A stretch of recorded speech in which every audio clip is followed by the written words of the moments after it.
I can't believe they didn't kill me. I'd seen their faces. My name is Cheryl Hunter. When I was 18, traveling in Europe, I was abducted by two men. They beat me, raped me, and held me for 3 days. Here is my journey. I grew up on a horse ranch high in the Colorado Rockies. My mom and dad were high school sweethearts who completely loved each other. I'm the oldest of 3 kids. To me, it was perfect, except by the time I got to be a teenager, I had to get out. And one day, I played hooky. I took a personal day. I took a me day at age 14. I hopped on my mini bike. I rode the hour-and-a-half round trip to Colorado City to the nearest store of any kind and picked up a Glamour magazine for career advice. And I saw they were looking for models. And I thought, I could do that. I know how to smile. It seemed like an ironclad plan, my way to get out. So by the time I was 18, my friend and I were aboard the plane to Europe. And no sooner did we get there, these 2 guys are looking at us. The leader of the 2 comes up to me and he's wearing a big camera around his neck. And he says, "Are you a model?" That is how easy it is to become a model in France? Oh my God, this was meant to be. I'll never have a chance like this again. If I don't go with them, I'll never be able to leave Rye, and I'll go sit on that ranch and rot my life away. I went with the so-called photographers.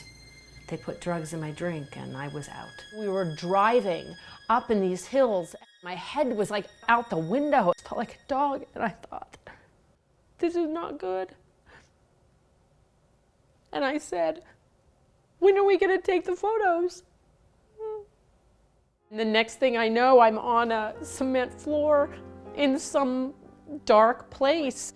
He would kick me and run at me, kicking and screaming, like kicking my head over and over.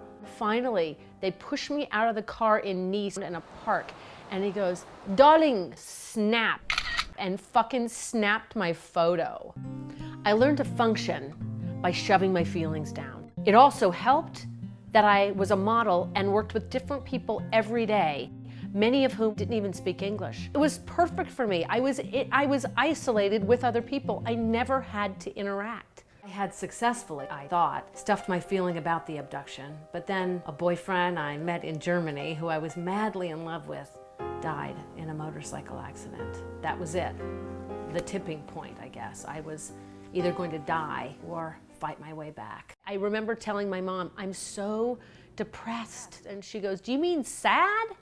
Do you mean bored? You should go and find some people who are worse off than you. So for 10 years, I started volunteering with elderly people. There was a soup kitchen I used to walk by on occasion. And I would just go in there and make meals and do whatever. Then I would leave there and I would be like, oh, I had a mental vacation. I didn't think about myself for the past 6 hours. And I realized service is the answer. I was taking a lot of different personal development seminars. I was given life by them in such a way that I wanted to start teaching them myself. I was leading a seminar one night, and I had a few hundred people in the room, and there was a woman who stood up to interact with me one-on-one. We were discussing forgiveness, and she started saying that there are certain things that can't be forgiven. I disagreed with her. And she said, no, absolutely not. You don't know what I've been through. I'm not saying forgive for them. I'm saying forgive for you so you can move on. People throwing things down on the floor, and I realized I was losing the room, and that it could no longer be a hypothetical. I'd realized in my own life that as I kept holding a grudge against those men in France, thinking it was punishing them, no, it was punishing me. I had to keep reliving that all the time. But as soon as I chose to forgive, I got to walk free, and I shared that opening, that possibility with her, and she stepped into it and saw it for herself for the first time. I finally realized I had to tell my family. When Cheryl finally told me about what had happened to her in Europe, it just broke my heart. I mean, literally, it just broke my heart. She's my child. My dad was the last person in the family I told. We'd had some rough years, and probably it was because I was hiding this big secret. It's probably most fathers would be. It's like, why didn't you call your dad? Which is because I know you. You're going to go fix it. She said, so I didn't. I've dealt with it, I'm dealing with it, and I don't need Dad to come to the rescue. When I was a kid in Rye, I had this dream, this mission, this commitment to get out in the world, get to know people, and to make some difference for them. And throughout this crazy turn of events, I've been able to do just that. Today, I'm a best-selling author, a public speaker, and a high-performance coach. And I work in schools, businesses, and with individuals to turn their lives around. I'm so privileged to have gone through this. And as crazy as it might sound, that abduction was the best thing that ever